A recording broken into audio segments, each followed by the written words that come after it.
ഇന്നത്തെ വീഡിയോയിൽ ഒരു പഴയകാല ചായപലഹാരത്തിൻ്റെ റെസിപ്പിയാണ് ഷെയർ ചെയ്യുന്നത്. അതിന് വേണ്ടിയിട്ട് കുറച്ച് പച്ചരി നന്നായിട്ട് കുതിർത്തതിന് ശേഷം കഴുകി വൃത്തിയാക്കിയിട്ട് അതിൻ്റെ വെള്ളം മൊത്തം മാറ്റിയിട്ട് മിക്സി ജാറിലേക്ക് ഇട്ട് കൊടുക്കാം.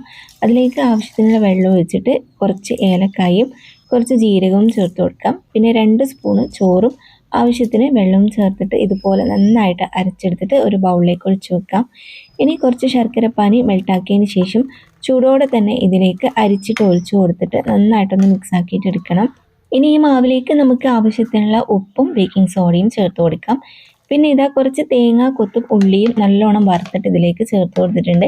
അപ്പോൾ ഇതാ ഈ ഒരു കൺസിസ്റ്റൻസിയിലാണ് നമ്മൾ റെഡിയാക്കിയിട്ട് എടുക്കേണ്ടത്.